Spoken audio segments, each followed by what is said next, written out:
It's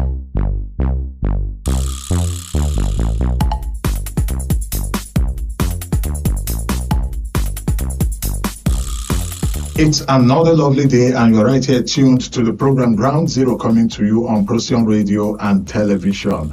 Ground Zero, like you know, it's a program where we pick up topical issues in the polity. We talk about them, bring in experts for them to analyze these issues so that we can have a better and clearer understanding of them.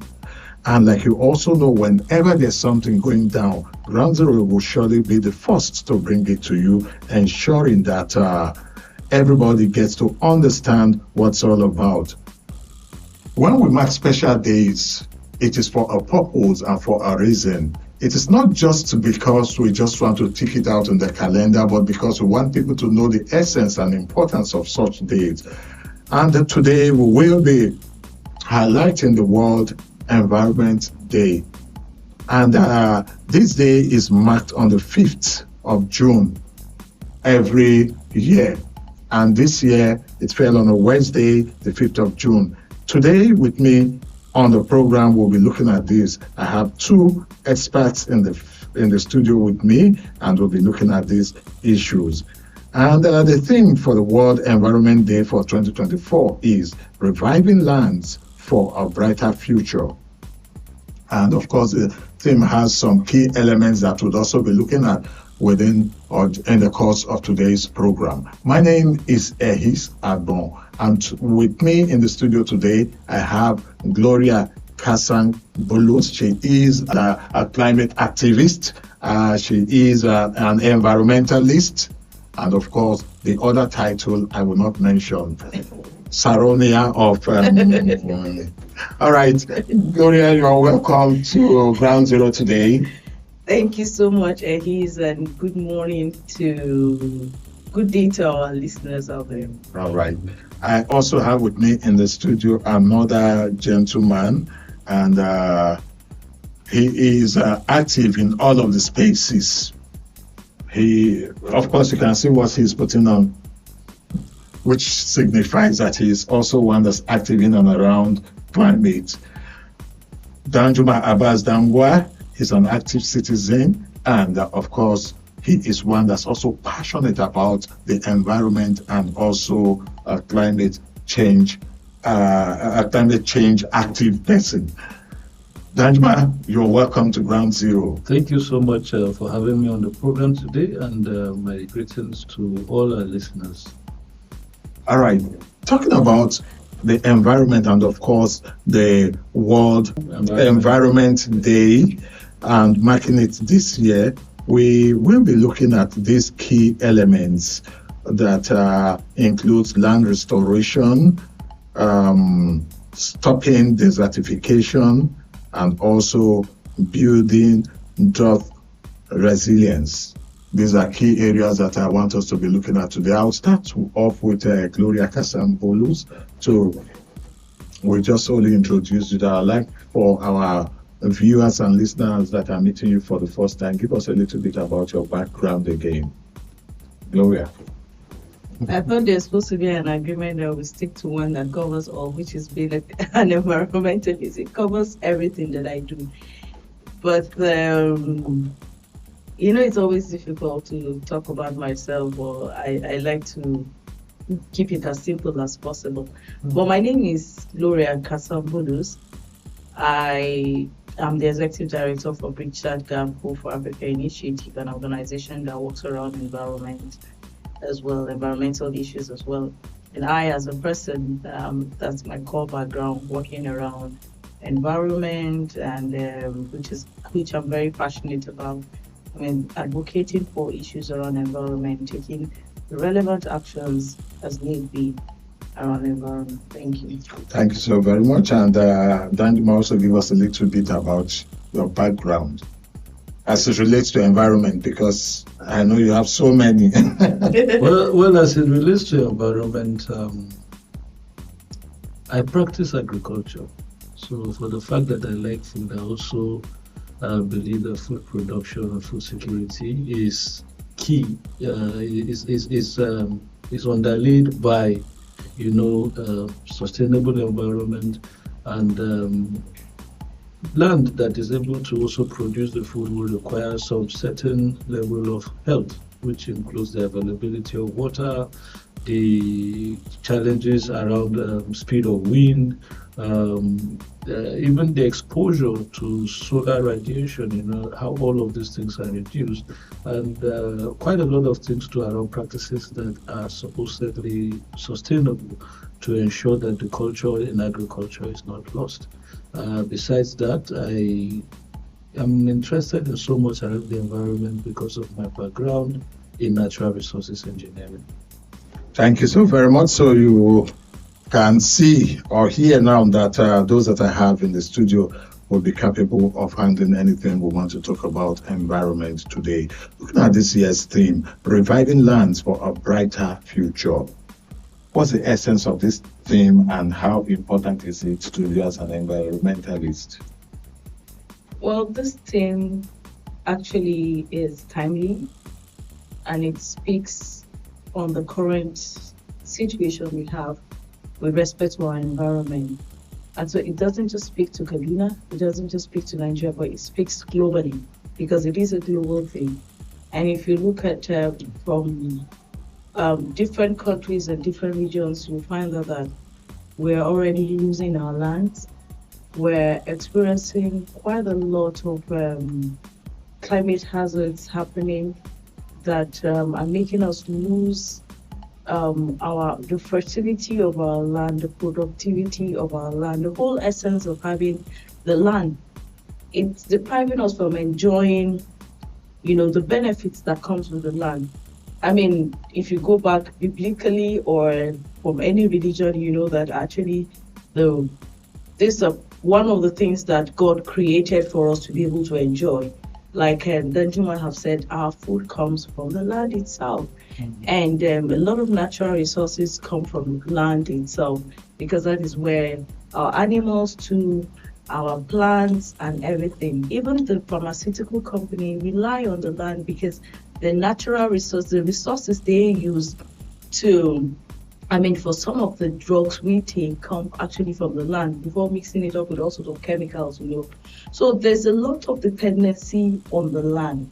And even the growing population have so much dependency on the land. There is nobody in this world that doesn't have connection with the land as a person, as long as you're living, both animals and also human beings. So we're connected to the land itself because of the benefits we enjoy from the land.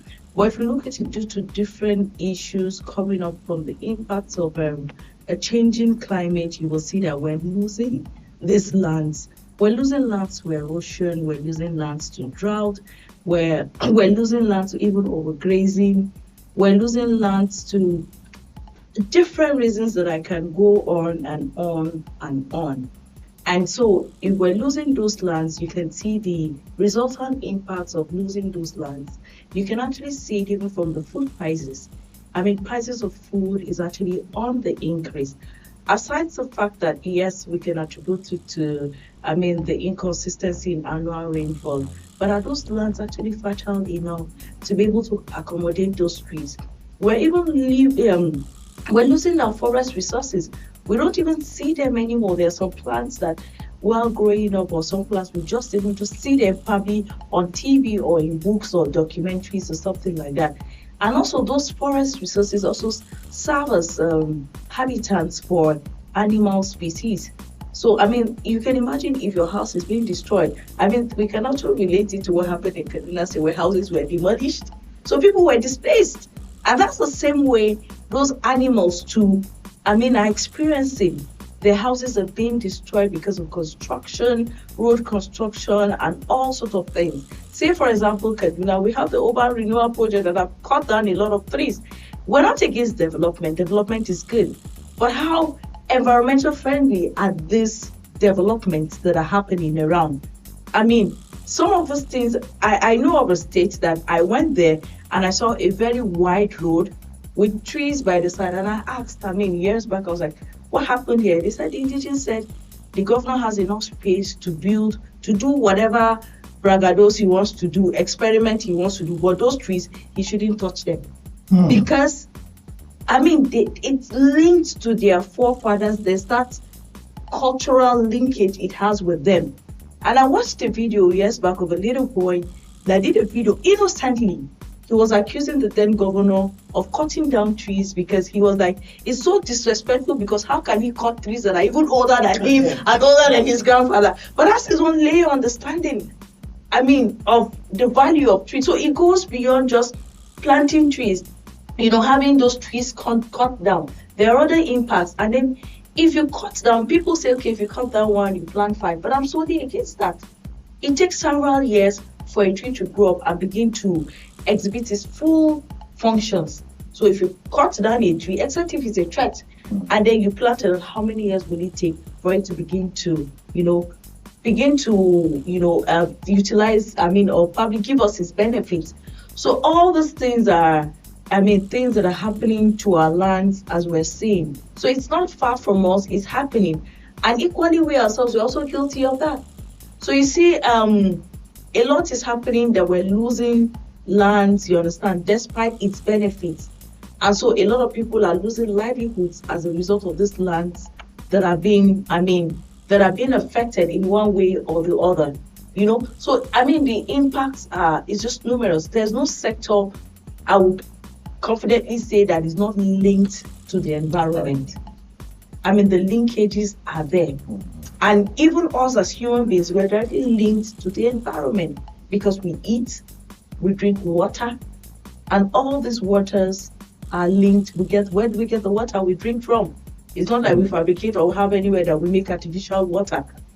They're all environmental resources. Yeah. Wow. You've had it. Now you've seen the link and the essence of reviving land for a brighter future. And still talking about the brighter future aspect, where I'll come to Danjuma now. But before then, I'd like to let you know that you can start to drop your comments and observations on our comment section. And if you have calls to make, for today we'll not be taking calls, but you can drop your voice note on our WhatsApp handle, and on the next edition of the program, we'll definitely play these calls. Even if it's a video comment you want to make, you can do a video and drop it on the next edition of Ground Zero. We'll definitely have all of this played so that others will benefit from your comments and observations. And for those that want to drop their comments on our social media handle, we have a unified social media handle across all of our platforms. The unified social media handle is ProcyonRTV. ProcyonRTV. You can find us on YouTube, on Facebook. We are on TikTok, Instagram, X, formerly Twitter, and also Thread. The handle again is ProcyonRTV. And for those listening to just the audio that's on radio, Procyon is spelled PROCYONRTV. Coming to our main theme, which is reviving lands for a brighter future. And with the explanation that Gloria has given us, I am even getting to understand some other areas and aspects that I did not understand before now. How bright will the future be when we have this land revived? Looking at it from your angle as an agriculturalist and someone that Well, when you even consider the state of insecurity that we have currently, while there are a lot of factors that are linked to it, you can also see that there is also the competition for resources, including land, and that is because the land that was available to support pastoralists in years past have now become overwhelmed by desertification. Water is scarce in these areas. Accessing pasture, forage, even from the shrubs that ordinarily animals can feed from, all of these things are being driven towards extinction. Gloria has also mentioned about some of these resources. It's not just trees that are becoming extinct. Even the normal grasses that we had when we are farming, we have the challenge that these are weeds, and which are also quite important too to our needs around medicine. are also, being lost. If you go out there now, you will find that grasses species that you used to know, plant species that you used to know 5-10 years ago are not there anymore. And so it already tells so much about what could happen. In some instances, again, when you look at Kaduna as we have it today, there was a time that Kaduna was second to none as far as public water supply would go. Yeah. Today, with just a few hours of strike in Nigeria, most people were not more concerned about the absence of power, electrical power supply. They were more concerned about their inability to access water. Yeah. Because water now is being sourced for nearly the entire populace in the state from groundwater, and this is natural resource. So some way, somehow, if these resources that we're tapping today were all tapped by the people before us, then definitely we would be in a serious situation today. So having a brighter future is also dependent on what we are able to sustain from today. We have been bequeathed a lot by people who have walked the earth before us. I can tell you that I have seen people who practice agri with the culture, not just producing food, but producing food with the culture of sustainability, who had left trees like the locust big tree, the share trees, the tamarind trees in selected across their farmlands. They cut down shrubs, yes. They look for places to grow green, yes. But they have been also able to ensure that that our forestry is not in any way endangered by their need to produce food. We also see in some climes where, like in Benue now, who have since embraced agroforestry. It is not just about producing yams, it's also more important for farmers there to see that they're able to produce fruits like oranges and what have you. Yeah. And these things have been able to, in a way, support the ecosystem. So the fact that this brighter future we're talking about is not just about planetary health. It's also about the survival of the human race. Because these areas that are not habitable anymore, that people are running away from, is largely because it cannot support their livelihood, it cannot support their survival, because again, man will depend on his environment for food, he will depend on the same land for even the resources for shelter, he will depend on the same land, for even cosmetics. The powder that we have been using in terms of cosmetic is from talc, it's from the earth. Yeah. So some of these things that I'm talking about, basically, this is about the survival of the human race, this is about planetary health, and not doing these things, not returning back that culture of sustainability in everything that we're doing that impacts on the environment is also denying a generation to come a future that they can, proudly be a part of. Currently, some people may not have noticed it, but it is actually difficult for somebody to answer it straight up whether you have seen a bee around your environment where you live in this year. I'm not saying bees have come to the point of extinction, but I'm saying that they are not around as you used to have. And I'm also saying that without these pollinators, the quality of food, in fact, the issue of yield in terms of agriculture is in doubt. Because these bees are the ones working to ensure that we don't just have food, but we have food that are of good quality. So to just buttress that, the fact that little insects as minute as that do really matter to our environment, and their extinction could birth the annihilation of man. Yeah. Because definitely, I don't know any other insect that pollinates as better than bees will do. And that is because I can tell you that there are instances where even plants that are diseased when they are fruiting or when they are flowering, if bees are around that space to pollinate, you find that the prevalence of that disease that you see on the fruit after a plant have produced fruit is actually quite reduced. Yes, the yield increases, but also the quality of what is being produced definitely does reduce. So it is not just about today; it is about tomorrow. If we are going to refrain from having the need to pick up pictures, albums, or have artists draw and concord, from their own imagination what an animal used to be in time past, and share it with the people today that, hey, we used to have this animal, this is what it is. Like we know of the dodo. But even the dodo bird is not even what we should even refer to now, because vultures that used to be around the abattoirs are no more available. And I can tell you, children around Kaduna, where we're having this broadcast from currently, have not seen vultures. Some of the ones that are celebrating their 20th to 22nd birthdays have never seen vultures in their lives. And I can tell you that is already the pointer to where we're headed. All right. Thank you so very much, Danjuma, for also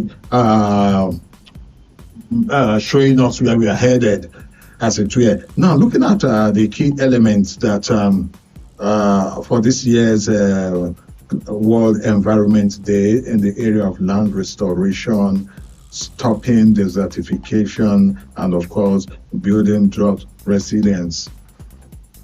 I would say these are very, very vital key elements, and to achieving all of them, we must start from somewhere. And where should we start from? Because if we want to go deep and look at them, it will look so daunting that some people may never want to even start to take an action. Where should the first action be now that we are here and we know that it's a must that we must move forward to change this trajectory? Gloria. We're already on the first action, Mr. Ehis, because we're talking about it. Like I said, always say issues of environment, should be spoken about just like we preach the gospel. These are God's blessings to us, and it's our mandate as human beings to take care of it. Whatever religion you come from. So this is the first step. When you voice out, when you speak, with a clear understanding of the benefits of this, you don't even need to go technically to understand certain things. We are all saying it. Back those years in Kaduna, 10, 15, 20 years ago, by now, it would have been raining probably when we're in the studio. Yeah. You can't really tell. Your umbrellas are there, you're wearing warm clothing because it's raining. But we're not experiencing it anymore. And so what happens, that's an impact again on the environmental set, on food production. So food security is threatened already. So we need to speak about this. There are lots of solutions for us to engage in. We need also to be very deliberate in the things that we do ourselves. It starts from us. The change starts from us. We can't wait for the government. So if the government is not taking action, so we, the citizens, that will hold the government accountable and say, hey, no, this is affecting us. And you speak once, you speak twice, yeah. You get to a point that the government will have to give in, whether they like it or not, because they are all humans. And the impact is no respecter of persons. So you can't say because you have 24 hours electricity, you have an air conditioner in your house, but the bills are there. You get tired. At times you want some natural air or so as human beings. I know people that drive in their cars with AC, but at times that they just feel, let me just this natural air. But if the natural air is not available because the environment is humid, it's blowing hot air. So what else again? So you as a human being, we're having all sorts of diseases come up as a result of what we eat and what is available in the environment. Food is getting expensive, and that's what we must engage in sustainable agriculture. What are agricultural practices?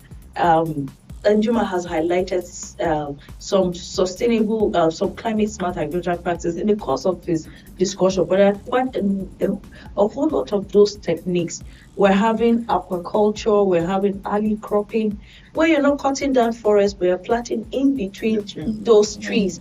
And it might interest you to know that those trees have functions that they provide, benefits that they provide to the soil itself. quite some other plants also are responsible for providing nitrogen, which supports also plant growth, crop growth like that. So, I mean, they are of value. They are not useless. They are not waste. So, sustainable agriculture is very important. We must also work towards, I mean, efforts to mitigate the impacts of climate change. Tree planting and all those things are really very important for us. I mean, we must put in also measures to combat floods that come. So there are different causes of floods. Some could be as a result of some environmental issues, or some could be man-made. When you have blocked drainages, of course, you won't expect not to have a flood, like that. And if you build on flood-prone areas, flood will definitely come. But those natural things, causes are the ones that let's work towards, mitigating them by, the ways we could plant trees, we could but basically more planting of trees.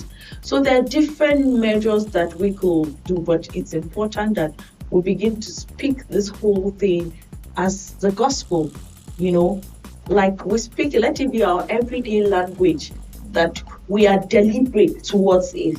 And that way it comes up natural, that when you go somewhere, you're saying, oh no, I don't want to throw this trash here, I don't want this, I'm cutting off from the usual nylon bag or something like that. I mean, we're making some deliberate, or we dispose of them, appropriately, or probably we use them into something productive. Our plastic bottles, our PET bottles are not entirely useless. They can be used for something else again. So every action on the environment starts with us. From the government side, we need to strengthen our policies. Is one thing to have policies on ground, is another thing to implement those policies. Let's not be like there's a competition for us to say, oh, we have so policy on ground. But of what use is the policy? Do citizens even engage the policy? Do they even understand that there's a policy like that? Do they even know there's a policy, or even understand the policy? So the implementations of those policies are really very important. And it's also not for us to just pick up things that are happening probably in some other countries and then bringing them down to here that we want to implement. Let's look at what works for us. Let's localize those things. So that, I mean, the most important thing is having results. Yeah.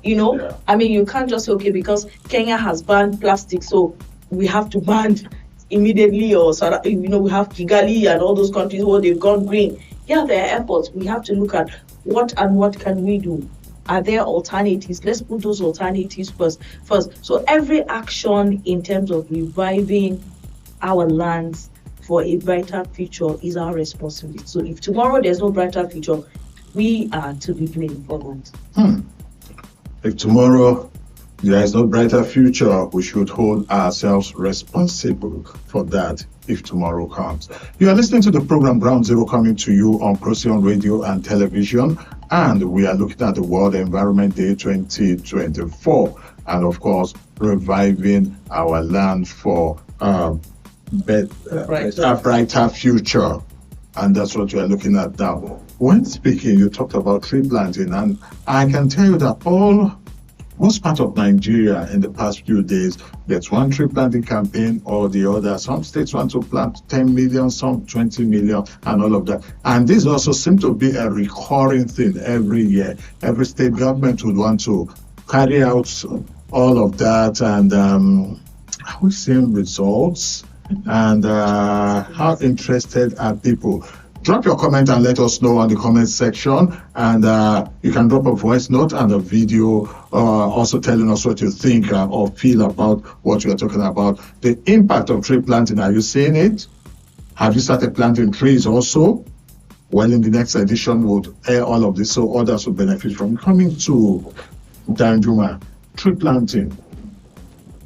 How do we go about it so that people will see the importance of planting trees, not waiting till the 5th of June every year before they go through the process of showing us how to plant trees and all of that, and when the cameras start rolling, it ends. What do you think we should do? How does it become a culture? How does it become a way of life for us? Danjuma. Well, I think firstly, some of the things that have been able to strengthen culture and cultural practices have been from our educational system, whether formal or informal. I mean, the people who learned agriculture traditionally have also been able to sustain some of these traditional practices till date. And so with that, the culture is sustained. But what we have today, I do not know where the emphasis of our education curriculum lies. I think we have the emphasis about science, technology, engineering, mathematics. It's as if we need to actually introduce sustainability too, so that we add another S, to that, because some way, somehow, we may be having today a generation that is not really feeling responsible for what happens to the environment. And so it begins from that. That level of enlightenment is actually low. And so we do not have a community, a society of practice. Prior to now, traditional institutions were at the forefront, of ensuring that even when these laws were in place, they were, adequately adhered to, and their violations were stringently, condemned, and the penalties were there for anyone at all who dares to defy such authorities. But then we had native authorities, we had administrative areas, and we had traditional institutions that were responsible for those and even ensuring that those laws were well enforced.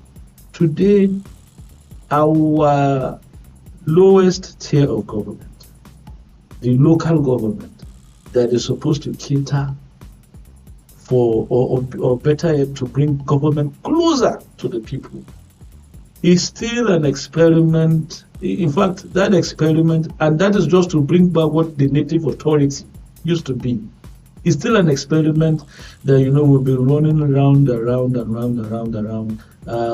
nearly over 50 years. Because right from 1976, when the Mohamed administration said, yes, let's have local governments, these things have not really trickled down to meeting, the expected result. But I will tell you this, in every local government council I have gone to in Kaduna State, save for Kaduna South and Kaduna North local government, we have a department for agriculture and natural resources.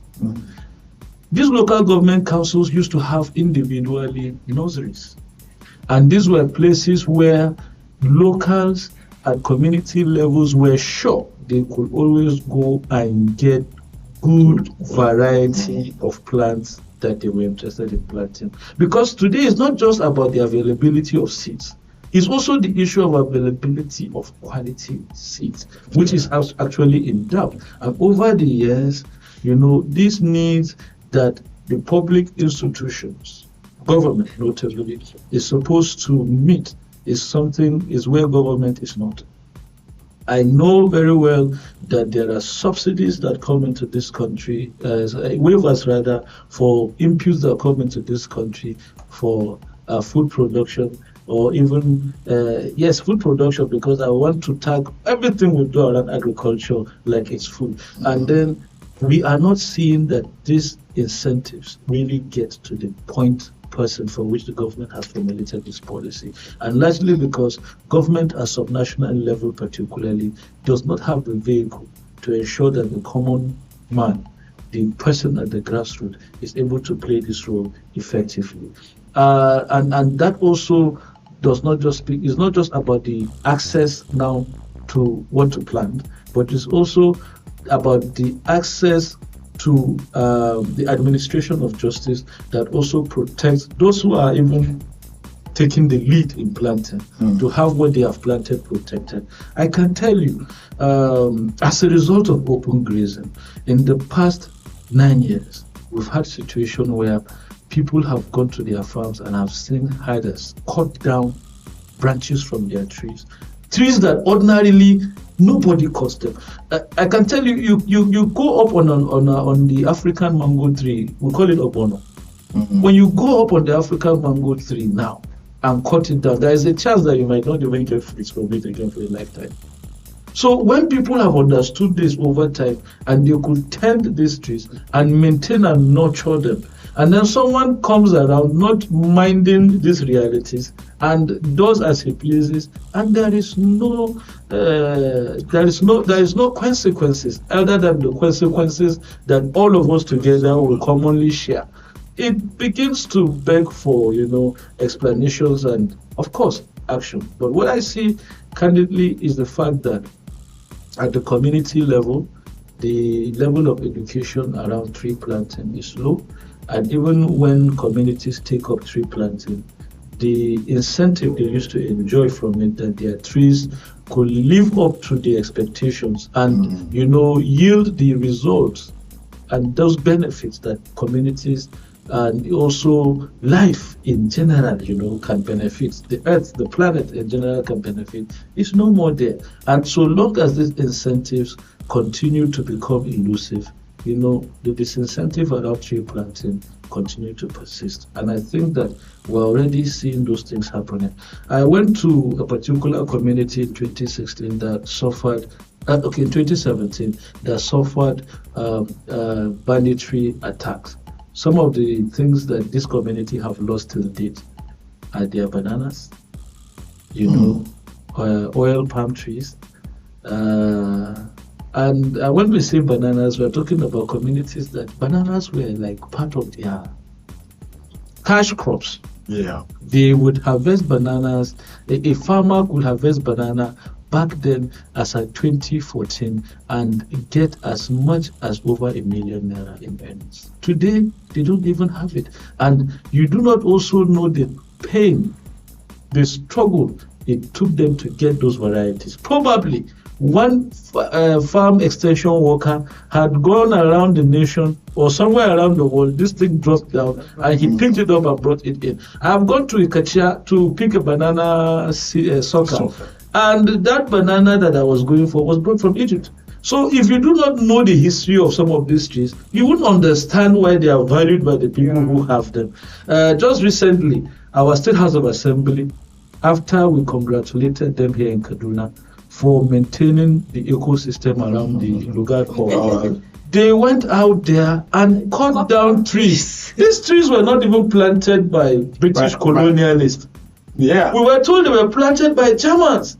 At what point in time in our history were Germans in Nigeria, and that all of these trees that we saw being cut down all had files? Each and every of that tree had a file. The name of the tree, the day it was planted, the purpose for which it was planted, and all of that. There's a history to it. And the benefits that will come from that tree. Today, that part of our heritage has been lost.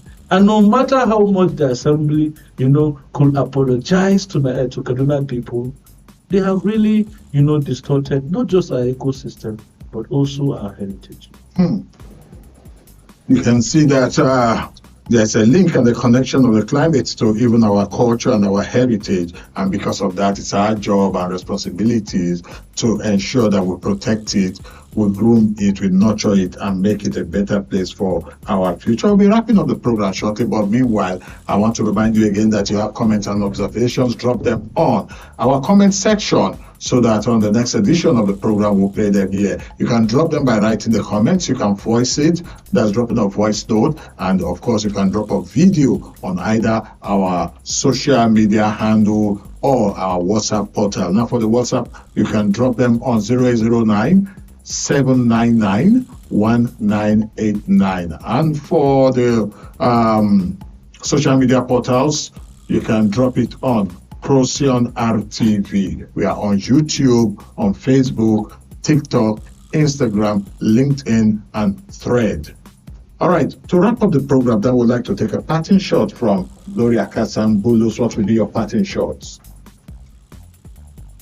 Well, my final words will be, let me add to what Martin said about the tree planting. While I commend the tree planting that is ongoing, but one is worried because of the sustainability of those trees.